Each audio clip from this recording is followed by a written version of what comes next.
Hello everyone. Today we've reached the Haftarah for Shabbat Hanukkah. The prophet lifts his eyes and sees the first vision. For horns, for forces, symbols of the powers that broke and scattered Yehuda, Israel, and Jerusalem. These horns are not just a metaphor.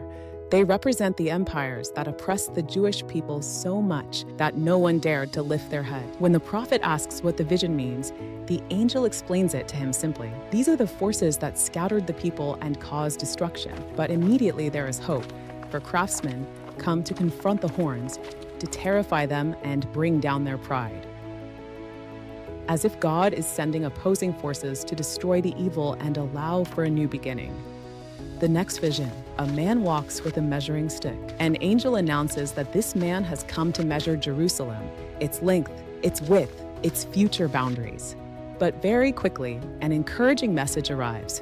Jerusalem is destined to be unwalled, open, full of people and animals because of so much blessing, so much so that there will be no need for walls, because the true wall will not be made of stone and iron, but will be God himself. I will be a wall of fire around her, not just external protection, but a living divine presence accompanying the city and its inhabitants. And then comes the call, flee from the land of the north. God has announced that the Jewish people were scattered to the four corners of the earth, but the call is clear. The time has come to return to Zion. Those living in Babylon are also called to leave, because anyone who touches Israel is as if they touch the very apple of God's eye.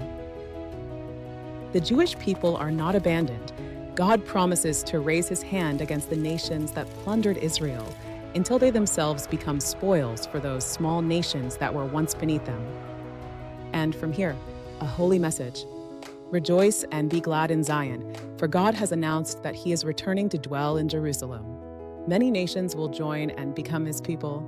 The divine presence returns, Jerusalem is renewed, and the whole land will feel the awakening of God, until everyone trembles out of awe.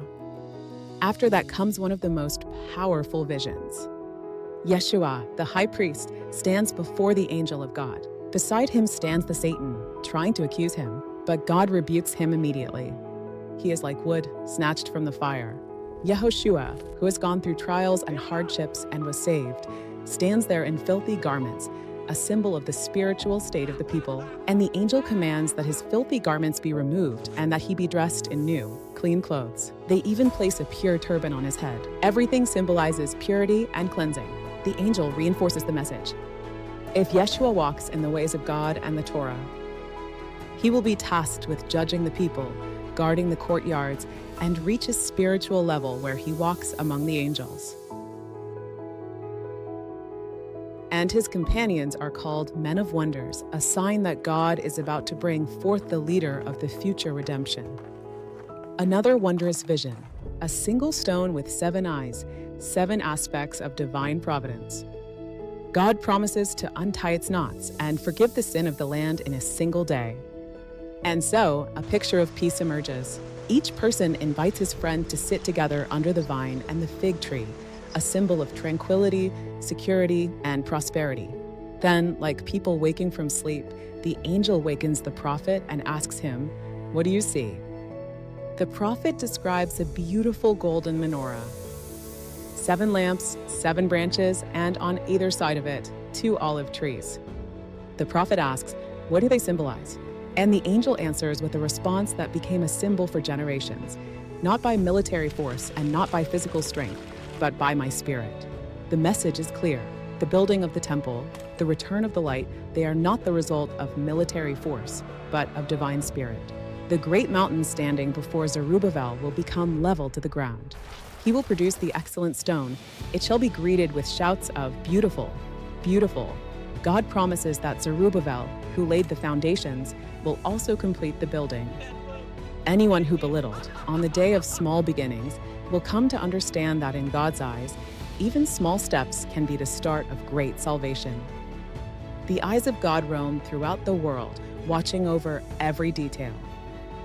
Finally, the prophet again asks about the olive trees and the olive branches that pour oil into the menorah, and the angel explains, these are the 2 anointed ones, 2 sacred figures who stand before God.